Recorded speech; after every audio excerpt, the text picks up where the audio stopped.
खजाने की खोज। एक गांव में एक रामलाल नाम का एक किसान अपनी पत्नी और 4 लड़कों के साथ रहता था। रामलाल खेतों में मेहनत करके अपने परिवार का पेट पालता था, लेकिन उसके चारों लड़के आलसी थे, जो गांव में वैसे ही इधर-उधर घूमते रहते थे।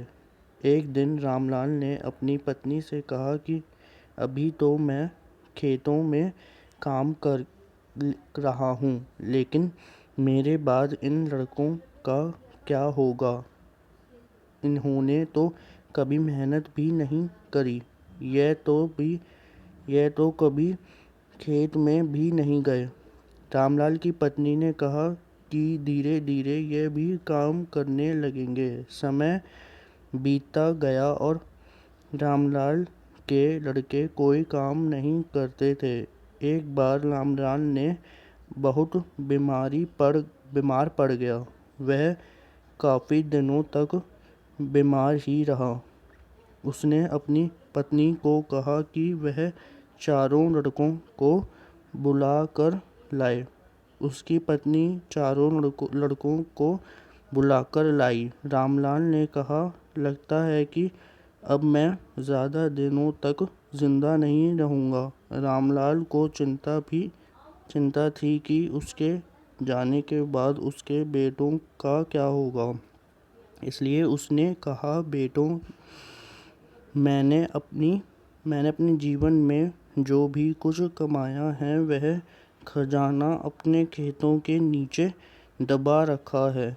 मेरे बाद तुम उसमें से खजाना निकालकर आपस में बांट लेना। यह बात सुनकर चारों लड़के खुश हो गए। कुछ समय बाद रामलाल की मृत्यु हो गई। रामलाल की मृत्यु के कुछ दिनों बाद उसके लड़के खेत में दबा खजाना निकालने गए।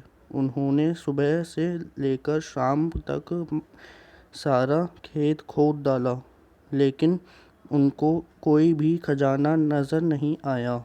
लड़के घर आकर अपनी माँ से बोले, माँ, पिताजी ने हमसे झूठ बोला था। उस खेत में हमें कोई खजाना नहीं मिला। उसकी माँ ने बताया कि तुम्हारे पिताजी ने जीवन में यही घर और खेत ही कमाया है, लेकिन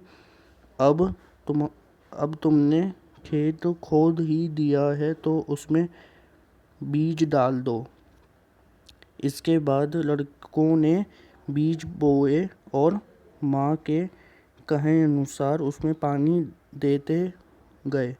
कुछ समय बाद फसल पककर तैयार हो गई, जिसको बेचकर लड़कों को अच्छा मुनाफा हुआ, जिसे लेकर वह अपनी माँ के पास पहुँचे। माँ ने कहा कि तुम्हारी मेहनत ही असली खजाना है। यह तुम्हारे पिताजी तुमको समझाना चाहते थे। मॉरल ऑफ द स्टोरी, सीख, हमें आलस्य को त्याग कर मेहनत करना चाहिए।